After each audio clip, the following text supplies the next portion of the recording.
Whether you've got a job or career, your job is not your family. People sometimes give their whole self and more to their job, and they expect so much more. They expect camaraderie, they expect loyalty, they expect that employment to look after them for life. Yeah. Your relationships that you form outside of work, whether they be in a family, traditional setting, marriage, you'll find that those people will be more loyal to you because they actually have a relationship with you that's not based on transaction. It's not based on money, or it shouldn't be. It's a transactional place. So how can it become your family? Where's the effort you should be making is outside of work. What if the choices you make today could shape the career you've always wanted? And why do some professionals build fulfilling careers while others feel stuck? Well, today's guest is Sandra Johnson, a certified CMI coach with over 30 years of experience across sectors like banking, government, and FTSE companies. We'll be talking about why it's crucial to see your career as a series of intentional choices and how viewing work as a transaction can lead to greater fulfillment and success. But before we dive in, I have a quick 60-second favor to ask, and that's to subscribe to this podcast and sign up for the 51% on our website. It's free and makes a huge difference, helping us bring in even more incredible guests and host impactful events for our community. Now's the time to step up and take control of your health and wealth with practical steps that fit your life, backed by a supportive community, and I can't wait to see you at our events. And finally, a quick but important note: the views shared in this podcast are for informational purposes only. They don't replace professional medical or financial advice, so always consult a qualified expert for personalized guidance. Sandra, thank you for joining me today. It's a pleasure to have you on.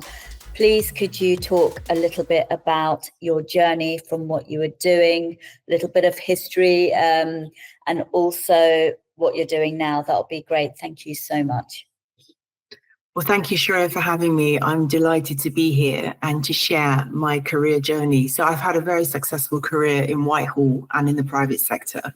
And then 7 months ago, I took semi-retirement to strike out on my own and help other people, predominantly women, really, realize their career ambitions. And I really wanted to share some nuggets with you today because I started out in a really difficult time. My parents came here, second generation Windrush. I was born here.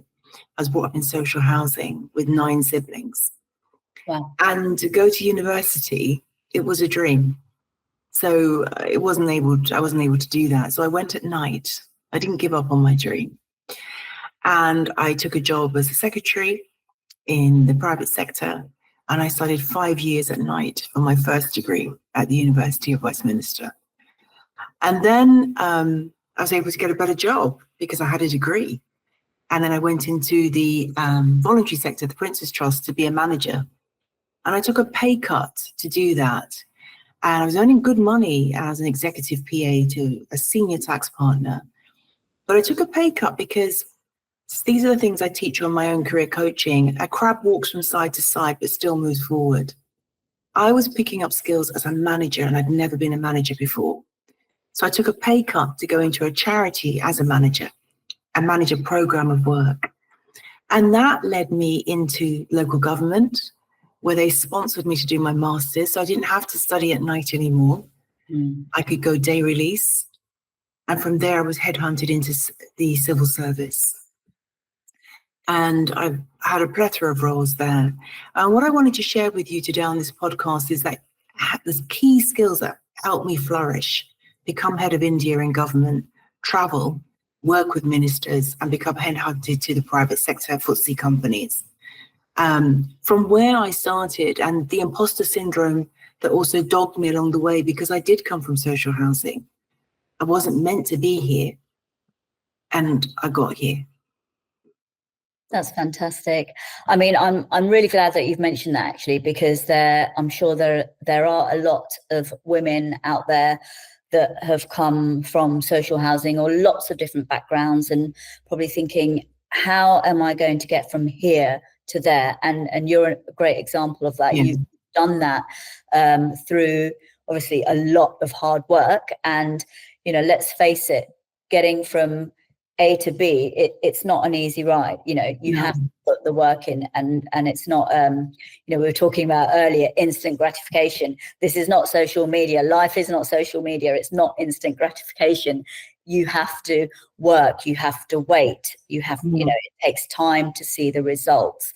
And, you know, this is also something that I wanted to touch upon. You know, at the beginning of the year, I started to think myself about choices. And I feel like a lot of people feel like they don't have a choice, or, you know, perhaps, you know, they're making the wrong choices.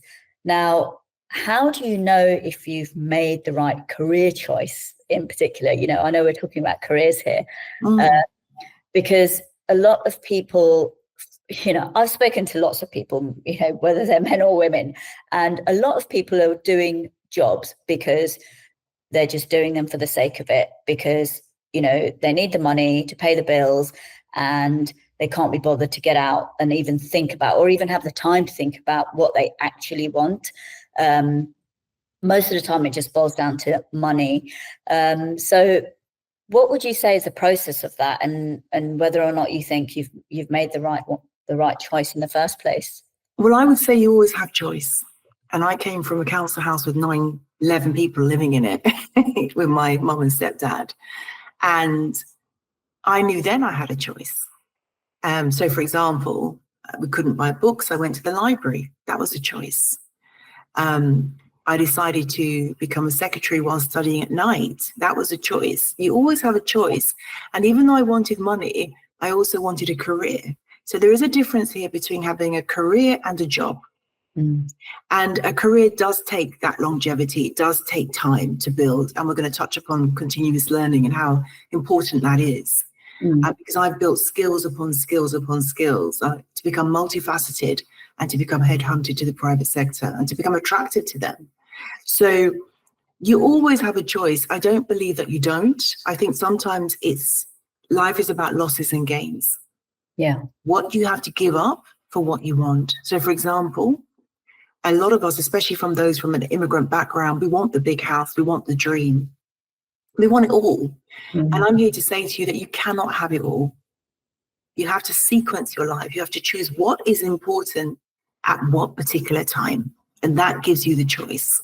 If you're trying to have everything, then you may feel you don't have a choice. You sequence life and say, actually, for this season, I'm going to be studying, or for this season, I'm going to be a housewife, you know, or stay-at-home dad, and I'm not going to build my career. That's a choice. And later on, I'm going to start to get back on the career track, take that part-time course or what have you. But I do not believe you can have everything at the same time. Life is about choices, and you have to choose. You can have everything, but not at the same time. And when you choose the journey that you want for this season, then you can start to make real choices. So if it is a job just to earn money, make it a conscious choice, then you're not a victim.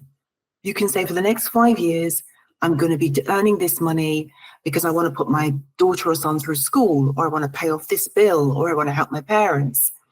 Then that makes you an active participant. It's not being done to you. And then you can have a plan and say, after that 5 years, I'm going to study, or I'm going to do something for me, and I'm going to become a writer or what have you.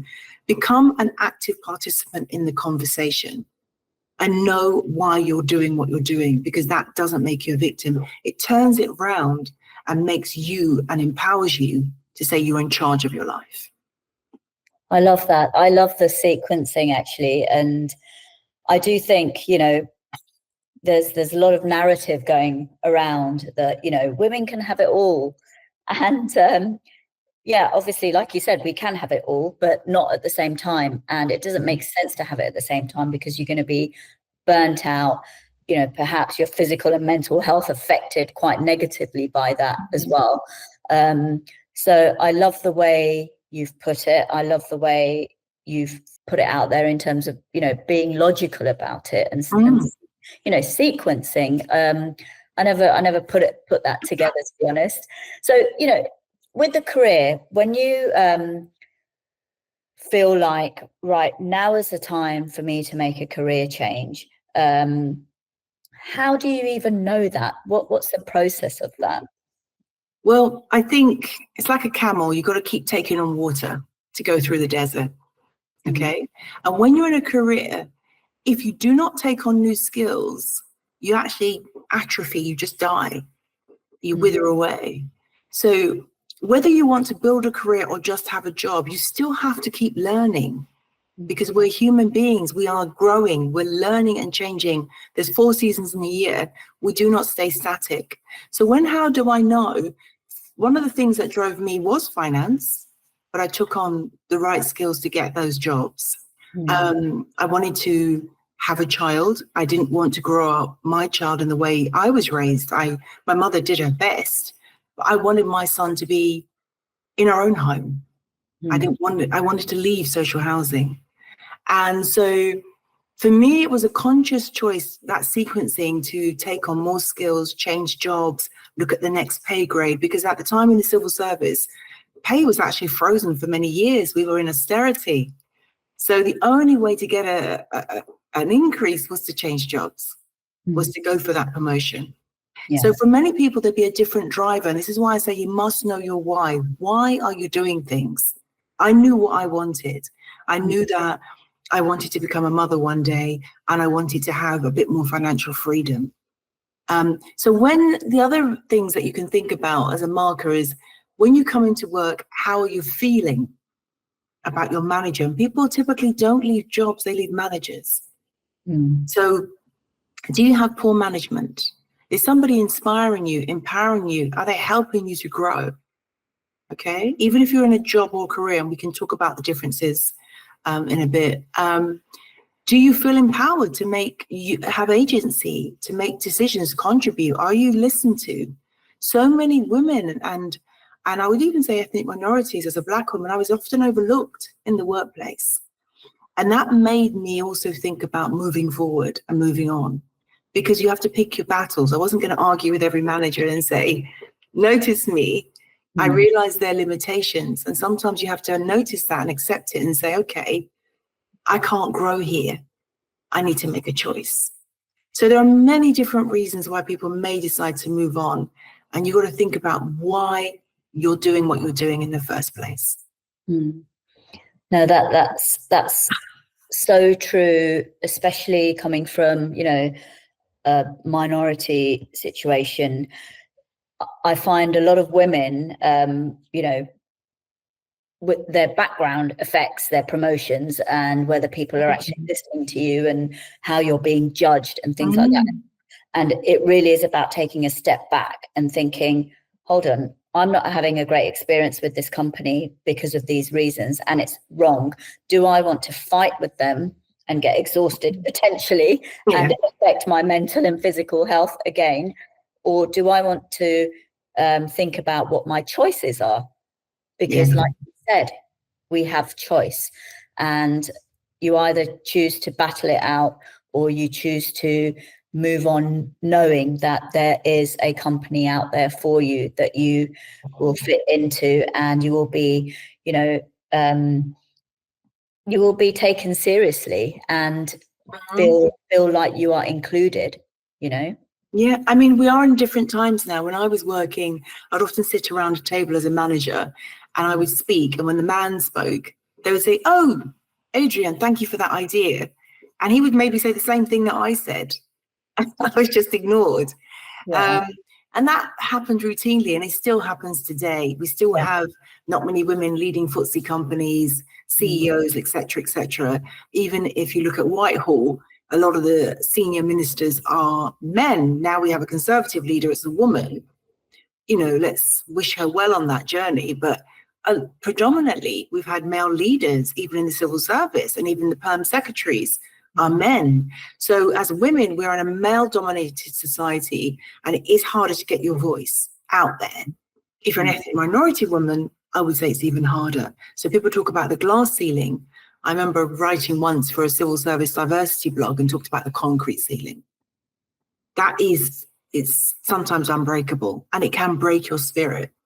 And this is why I always say to people, put yourself in a position of agency. I have choice. I'm doing this to earn money, not that I can't get another job. And that looks at your growth mindset. This is one of the key things that helped me find work. I always saw challenges as opportunities to grow. What can I learn from this situation that I didn't know before? Why am I here? This is something that's teaching me something. Yeah. And that was when you start to see challenges as opportunities for growth, you don't get into that victimhood situation. And even if you have a difficult manager that's not recognizing your worth, you can say, okay, maybe this is the universe or whatever you believe in is telling me, nudging me to make a change. I actually don't, I used to help so many people as a mentor. I've done it for decades in coaching before I even started to do it as my business. And when people came to me with work issues, I said, look, exactly what you're saying, Sharia, do you want to fight and get exhausted and take your eyes off the ball, which is having a career or a job, and become bitter and angry along the way? Or do you want to empower yourself to say, I can do better than this. I am better than this. Yeah. And what they think about me doesn't define me. Other people's thoughts do not define you. And it took me a long while to realize that. Sometimes we take wholesale on what other people are thinking in the workplace about us. And we have to let them be. And sometimes what we're really fighting is not what they're saying, it's our reaction to it. Not going deep into psychology, but sometimes it might trigger something where you felt overlooked before as a child or something. Yeah. This person, let them be them and you be you. Yeah. It really is about taking a step back and understanding and kind of really thinking about your environment, whether at work or at home, and thinking, hold on a minute, how am I feeling? Am I feeling like crap every day because of someone else? And what can I do to change that? What options do I have? And ultimately, obviously, you know, we're talking about companies here. So if a company isn't appreciating you because of the fact that you're a woman, you're from a different ethnic background, or whatever that might be, they're losing money anyway. I don't know if they see it that way. I work for FTSE companies that are wealthy. They're wealthy. And this is why I say don't go into battle, because when you're burnt out, somebody would just replace you. Yeah. And there's something I always say, and I've said it on my LinkedIn page, the rocking chair test. When you're 80 and in your rocking chair, you won't regret that deadline or that job. You will regret not spending enough time with your loved ones. Yeah. Did you have time with your parents before they died? Were your children, were you able to just go to sports day? Were you able just to read a book, or were you too exhausted to do that? I've been in that situation, so I'm not judging anybody. And that's why I made changes. I came home too late sometimes to read to my son. And he was talking to me and I wasn't listening because I was tired. And I didn't want to be tired mom anymore. So I started to make changes to get higher paid quality work. I started to work more flexibly. I asked for flexible working. I asked for compressed hours when I never even heard people talking about compressed hours. And then I thought compressed hours is not enough. I want a 4-day week. This is before it became sexy and everyone's talking about it. I was doing that decades ago. And I realized with the tax position, even though I'm not good at maths, I wasn't going to be taxed much more or earn much less by taking 1 day off. But the benefit to my family was huge. So we have choices to make the whole time. And sometimes some people are not actively participating in their career. It's dragging them along and therefore their family along. Yeah. And they're not thinking, what can I do to make this better? You know, I applaud so many people that came to me for mentoring and coaching, even before I was doing it for a living, and said, Sandra, can you help me? I'm in a bind. I need to drop my kids off at school and my manager's glaring at me. And I help them write an email to craft and talk about flexible working. This is before the law was changed. People were asking for what they needed then, and they have to ask for it now. Yeah. No, absolutely. When I said they're not making money, what I meant was, you know, it's kind of, I think there are statistics out there saying that the more diverse a company is, Yeah. the better their profits will be. That was my there is that, and there's also diversity of thought, because if you get different people from different backgrounds, they tend to be quite ingenious. Because I've had to come out of where I'm from, I've been able to always be solution focused. I find solutions and I get on with people, and from any background. When I was head of India and I went to Delhi and I was hosted by the British High Commission, they had very some tricky views about the British government because of the history. Yes. But they embraced me because I was able to embrace them. And I met them where they were at. And not everybody's able to do that. But when you come from a diverse background, you find yourself able to talk to anyone from anywhere. It becomes a skill and a superpower. Yeah. So I turned even my diversity, which was sometimes closing doors to me, as a strength. And recognized that I could go into places that other people couldn't. Yeah. I could talk to people that they didn't feel comfortable with. I could go to Delhi and fly to Bangalore for work, do that report for the civil service, and get on so well. And even if they had a difficult view about the British government and not giving them visas, I was hearing, they loved me. Yeah. They bought into me, and they made my week there an amazing time. And so, and I've made friends with those women today. And this is why I'm saying everything can be an opportunity and a learning and a growth, and you bring you to your job. So when you're actually diverse, you're actually bringing even a lot more to your work. Don't see it as a negative, I can't get opportunities. Actually see it as a strength. Yeah, absolutely. So Sandra, you talk about career and job, and you're saying that there is a clear difference. What is that? Yeah, so a job is what we've alluded to. You want that paycheck. You got to pay the mortgage or the rent or whatever it is.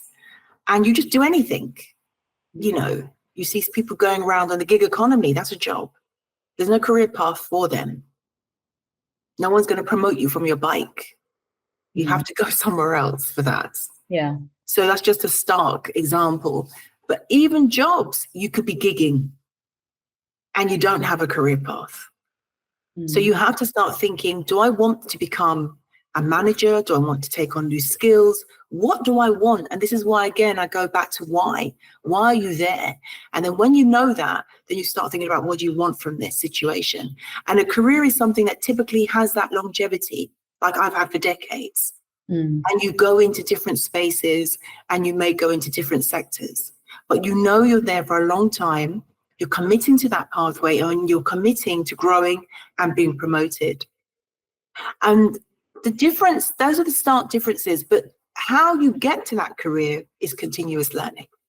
You can't have a long-term career and not learn anything. Oh yeah, absolutely. And not grow. So you have to also commit. When you say I want a career, you have to commit to learning. And I posted about that recently too, because it's so important. When I went in, I was a secretary, I started my career. I did that degree part-time. That was learning. Then from that degree, I went into the Prince's Trust as a manager, helping people into work. And then I went into local government and I was working in regeneration. I did a master's in regeneration. No one's saying you've got to do a master's, but I did a course. Didn't have to be a master's level because I wanted to understand people and places even more. My first degree was social science, and I wanted to understand how governments were spending money, how they were impacting really on communities like mine. And then I went into the Equality and Human Rights Commission as, procurement, social policy, and then went into procurement because that's all about buying and construction and building, and used my degree for that, took on more courses. I then wanted to become a manager, and I took on courses in leadership and management. I signed on to the Chartered Management Institute. I've now become a fellow because of the studies I've taken on. And I became a coach years ago. When coach wasn't even sexy, I did a course. Yeah. And that's why I'm qualified today. I kept learning in the environments that I was in. So the Equality and Human Rights Commission, I learned more about social policy. I took courses on understanding and analysing policy. I took courses on programme management to understand money and how to spend it for that policy. And then I was headhunted to the civil service, Department of Business, first of all. And again, doing social policy projects and working with science, because then I was doing head of India. looking after the Newton Bubber Fund, which was a scientific fund after one of their most famous professors, and helping young people on the ground realize their dreams with this funding. So it became full circle. If you see where I started from at the Prince's Trust helping young people, all that knowledge came into when I became head of India. And that's probably why I got that job. Because when they looked back at my career path, they could see different skills. Oh, we could use that. She's worked with young people. She's helped young people into employment. She knows about social policy. She knows about regeneration. And those were the ingredients for head of India. Yeah. So everything you're learning, it will have a place at some point, and you can use it, and you can use those transferable skills to go into different career spaces, and then start to have a career. And then you're, as I said, that camel analogy, you're taking on water. Yeah. And you're taking on knowledge. So you talk about the why. Now, that's a big question to ask. And also, you know, it's not just your career. I just want to be clear. It's not just a career doesn't mean you're just working for someone. It could be your own thing. Yeah. So your career can also be your own business or something that you're starting up or whatever. Great point. Yeah. Yeah. So, you know, when you're thinking about why, then, you know, why am I in this career, whatever that career is? How do you even start with that? But what do you think? You have to do some self-reflection, and you have to have a journal. I really would ask everyone to get a journal, a piece of paper. Doesn't even have to be a fancy book. And start to ask yourself these questions, just like you're asking me, Shreya.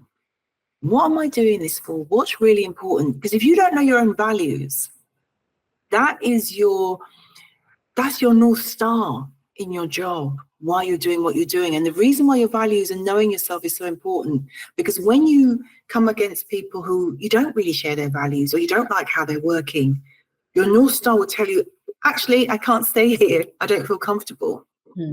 So one of the things is about listening to yourself. And some people, for me, again, it was moving out of poverty into a better life. For some people, it would be status. For some people, they're just really keen on that particular area of work. You know, I've met tech people, that's all they know, that's all they wanted to do. Or they want to make a difference in life. They want to invent something. But that starts with that self-reflection. So I would say take a journal, take a bit or a pen and paper, and start asking yourself some deeper questions. And if you need help to do it, and I'm very busy, but find a coach, find a mentor to talk to. So I'm not plugging my services. I turn away work now, but find a coach, someone who can ask you those questions. Yeah, because if you can't ask yourself, and that's when you'll realize who you really are and what's important to you, and how you get to your values is what you're passionate about. So when we've spoken, Shreya, you've talked about empowerment of women. You're doing this fantastic podcast. You want to help other people. Clearly, that's a passion of yours. And there's going to be a reason why you've chosen that path. So if I was to go to you and say, why are you doing what you're doing? Yeah, absolutely. I won't say why now, otherwise we'll be here forever. But that could be another podcast. So exactly, I could do my own podcast, just me talking about why I'm doing what I'm doing, which is also actually a great idea, because then it probably makes things a lot clearer for others and myself, to be honest. Definitely. That's great. Thank you. I think that's so important. And I always do advocate for, even throughout some of my social media, always ask yourself why, figure out your values, what they mean to you. Why do you have those values? You know, these kinds of things. And choice is another one as well. You know, you have a choice. Whatever situation you're in, there's always choice. There's always choice. And I worked with young people when I started out my career. Some of them came from prison and they were trying to set up a business. There was a choice. They said, oh, I'm an offender, I won't be able to get work. Prince's Trust recognised that. They're an amazing charity. And they said, well, you can start up a business. Yeah. There's always a choice. And then I think once you know your values and your why, it's about communicating that. So you talked to me earlier about brand. Okay. So you have to communicate that. And no sign is a sign of no business. Okay. So if you don't even say who you are and what you're doing, people won't even know you're a business. They won't know what you stand for. And you have to do that as an entrepreneur, as a portfolio worker, as a career person in a corporate or public sector career. You always have to communicate who you are. So it's the steps here. Know your why, your values, then start to communicate them. And then that becomes your brand. And the communication can be social media. It can be networking events, professional organizations that you've joined for your career. That's the continuous learning piece. It could be speaking at staff events and give, and then you get even more back. When I was in the civil service, I joined a Christian network because I'm a Christian. I joined the race network. I joined so many things, and I wanted to help others. And I got mentoring and I mentored other people. But I learned so much from giving. And actually, when I left my career, a lot of those people tap me up and say, Sandra, can you coach or what have you? So now I haven't had to advertise. And because I've had such a long career where I've been giving for so many years. Yeah. And people know me and they know my brand is helping people. Yeah. So they actually come out to me and say, can you help me? And I always say to them, I'm empowering you to help yourself. I want to be like Nanny McPhee. There'll be a time when you don't need me. So when I coach people, it's not for a long time. So it's like a dating app. Yeah. You shouldn't need it forever. Yeah, hopefully not. Gosh. No. So what I'm saying is, I am busy, but I will sometimes take on new clients, especially if what they're doing really speaks to me on a heart level. And I've met a man recently who said, look, Sandra, I supported my children to go through private school. And now I was doing a job, and now I want a career. And he's saying that at a mature age, I want to finish with my own career choices. So I've done what I needed to do to put my children through private school. And I was impressed by him as a person. And even though I was busy, I made space for him because here is a family man trying to support his family and support himself now in a different way. So, yeah. No, that's great. I love that. People often think, brand as, company brand and that kind of thing. They never think of themselves promoting themselves as a brand. And I can see where that can be a bit tricky.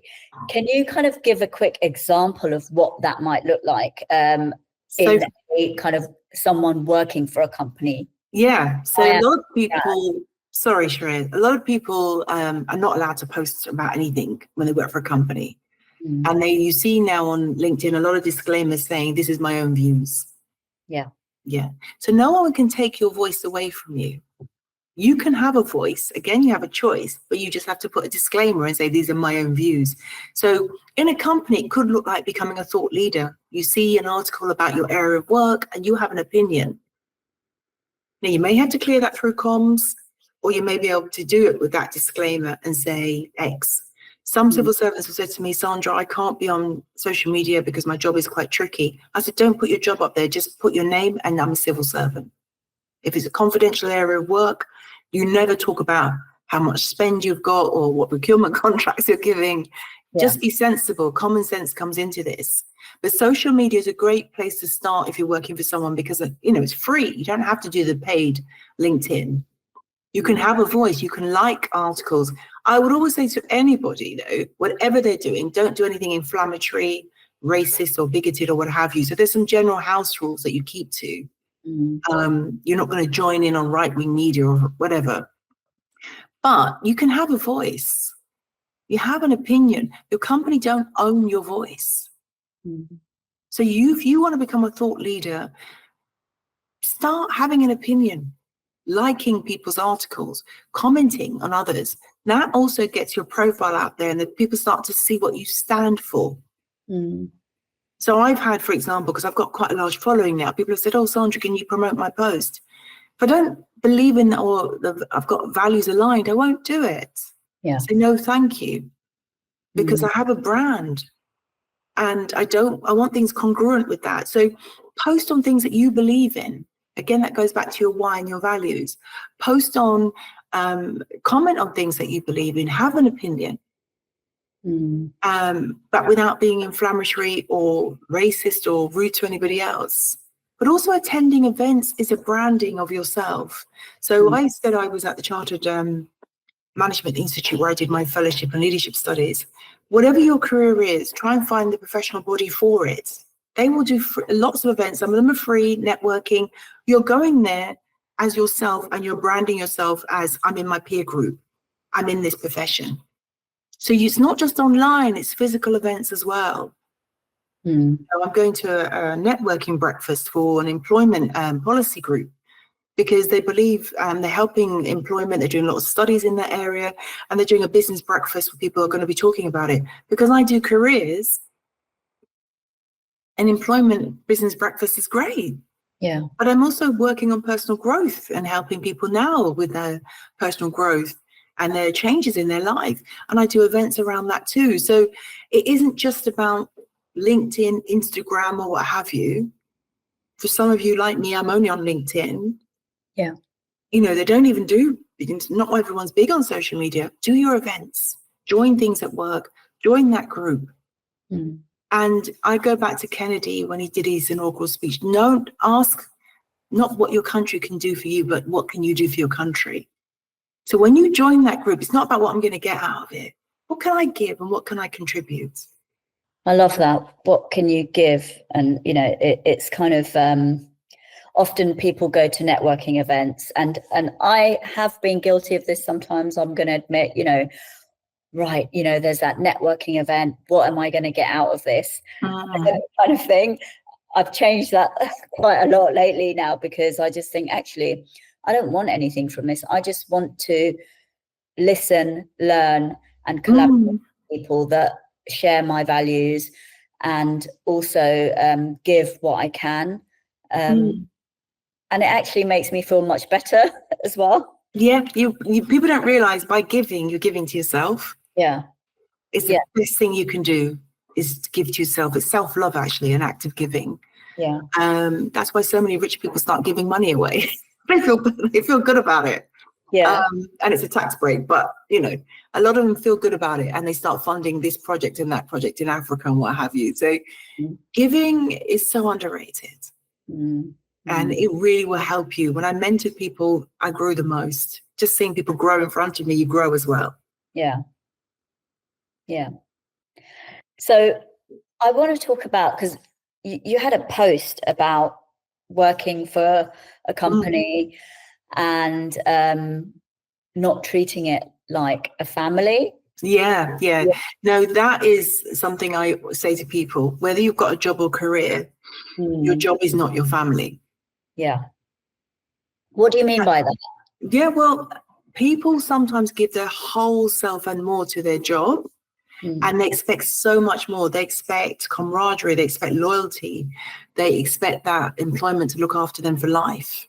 Yeah. Your relationships that you form outside of work, whether they be in a family, traditional setting, marriage, or with your church or with your gym or wherever you're meeting people, you'll find that those people will be more loyal to you because they actually have a relationship with you that's not based on transaction. It's not based on money, or it shouldn't be. Yeah. Otherwise, you have to find different friends. But work traditionally is about transaction. What do you give me and what I pay for? If you're not giving it and you're off sick, a lot of times you're not there. You could be sacked. If the share price, and I've worked with companies with share price, if it's falling, people are made redundant. It's a transactional place. So how can it become your family? Where is the effort? Going back to that rocking chair chest, where's the effort you should be making is outside of work. So even if you have a career that you love, where is your community?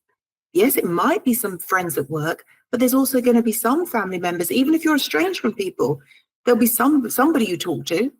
There'll be somebody, you know, in your community or friends from school or college or what have you, or other friends that you've made along the way, a partner, a husband, a wife, a child. And people sometimes put so much effort into the transactional place of work. And that's why I say a job is not your family. If the bottom line shows them they have to make a cut, they will make a cut. Yeah. And so many people are so invested. That's why they go crazy. Oh my God, I'm going to be redundant. What am I going to do? I've got nothing else to do. Some people have even said to me, I don't even know how to even think about slowing down because I wouldn't know what to do. Mm. And that's why I've started to talk about personal growth in my work, because I realize I can help people transition from their careers into a portfolio career, which I have now as a solopreneur. I'm not on that track where I'm managing a big team and I've got this deadline, that deadline. My deadlines are my own. But not many people start to think for themselves because they've put their whole self into an environment where they're told what to do. Yeah. Year upon year upon year. And they start to lose agency. They start to feel they have no choice. They don't even know how to make a choice anymore. And they start to neglect sometimes things that are really important to them because they think they still have to feed that beast. So what I say, job is not your family, all of those things I'm talking about. And I'll be talking more when I do my posts. Yeah. Yeah. You know, you're so right. People form emotional attachments to their work and then get disappointed when they're made redundant or sacked or not perhaps included in some work that they want. Meetings, or they get angry. They even get bitter. I've had people really angry because there's cuts at work. I said, what do you think? This is a business. Yeah. And they don't owe you anything. Yeah. And people think that they do. And that's the thing. And I mean, I'm saying all this, you know, I had that same thought process, you know, almost a case of I work for you, you owe me, like kind of and thing. They don't. It's a transactional relationship. You're being paid. Yeah. You know what? That's such a great way of putting it. When you go to work, you just think of it as a transaction, and that is it. And because anything more than that, it's a bonus. Yeah, but no, isn't any more thought of that in terms of getting emotionally involved and emotionally attached to that company or job, you start getting disappointed and start having negative feelings, and then you come home feeling negative or annoyed, or you know, things start festering inside of you. I think it's a really good point to make, because you're not in charge of the share price. No. You're not in charge of, when I've worked in companies where government have pulled schemes, and I've been in a private sector company and half their order book, and we're talking about, you know, billions are on that scheme. No one can control what a government going to do. When we had 5 prime ministers, no one knew that was going to happen. When they talked about we're going to delay electric cars and people had invested in that, if you're working in that electric car company, you might have lost your job. Yeah. You can't foresee what government policy will be. So I've seen it in the inside from government and the outside in the private sector when it's about the share price. If government policy changes, they have to change. So whether they like you or not, they might not be able to keep you. Not personal, it's just business. Yeah. So this is why I'm saying have something wider than work that fulfills you as a human being. Yeah. That makes you feel joy when you wake up and you are looking forward to seeing that person or that hobby or that giving, as I said. There's so many ways we can give to ourselves. So this is why I say a job is not a family. Yes, if they become friends, yes, that's the cherry on the cake, but do not look to a transactional relationship to give you everything. You'll be disappointed. Yeah, definitely. Most of the time you will, to be honest. Yeah. You know, I hear a lot of people say, oh, you know, this company doesn't care about me. They don't, you know, they just let me go like that and they wouldn't care and blah, blah, blah. And, you know, I say that as well. I don't work for anyone anymore. But when I look at some of my friends or family working companies, I know, and I say to them, you know, look, they don't really care about you. There's like thousands of employees. They can't care for every single. They don't know if your daughter has to. Somebody said to me, oh, I can't give my child tuition recently because of an issue. They don't know that. If you're paying for tuition fees, or if your child's doing 11 plus, or you're going for cramming to get into that university, that's your concern. Yeah. And, you know, we're almost asking people to look after us. And, you know, where my son went to uni, that's a matter for me and his dad. Yeah. I can't bring that into my employer and say, oh, you're not treating me very well, or you're not really hearing my voice, and I need to do this because it's my concern. And I think we're not children. We have agency, and that, I know we're coming to the end of this podcast, but I think it's a lovely way to end it back on that agency point. Yeah. You have choices. Yeah. No, absolutely. You have, you know what, you've actually made me think a lot different. Now when I speak to people that do work for companies, or even, have their own business, whatever, it is a transaction. And you've made it so clear, actually. The way you've put it is so, it's beautifully said, in the sense that, you just need to detach from that. They don't owe you anything. They pay you, they give you benefits, perhaps. They let you work flexibly. If a company decides to pull their flexible working, in the sense that, right, at the moment, this whole thing of, we want our workforce back in the office. A lot of people don't like that. It doesn't work for them because they're working from home, whatever.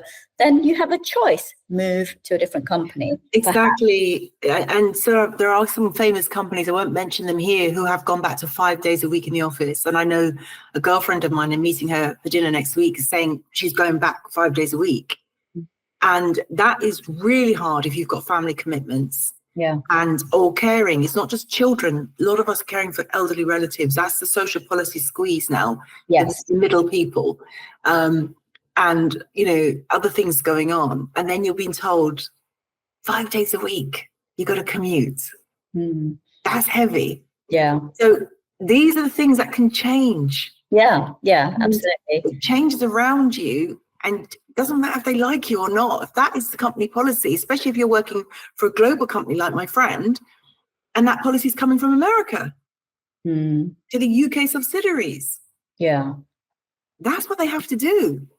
So you need to start thinking about your life and having more life in your life. And if you're giving even more to your employer, and maybe for, and I've met younger women who are saying, oh, I haven't even had children yet, the biological clock's ticking.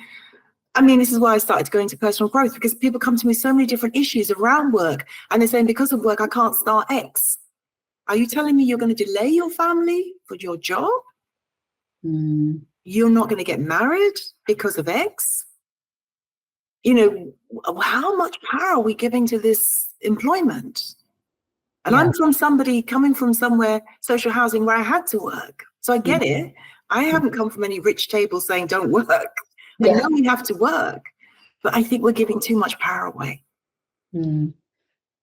That's lovely. I'll end it there, because I think you have, you've put it beautifully, especially when you say, don't give your power away, because that's what we're ending up doing. We're giving our power away. We're not making the right choices. We're not thinking about our choices, and we're getting into a kind of instant gratification state. We're getting emotionally attached and involved with the companies we're working for. There's a lot there, and there's a lot there for people to think about. So, Sandra, thank you so much for all your amazing insights. It's definitely been insightful for me. That's for sure. It's been a pleasure, and I'd love to come back again at some point and to continue this discussion, because I do think it's a revolution that we need in terms of how we think about the world of work. Yeah. As you said, whether it's your career portfolio, your entrepreneurship, your business. And I'd love to continue that conversation with you. So thank you very much for having me. Thank you. Thanks so much, Sandra.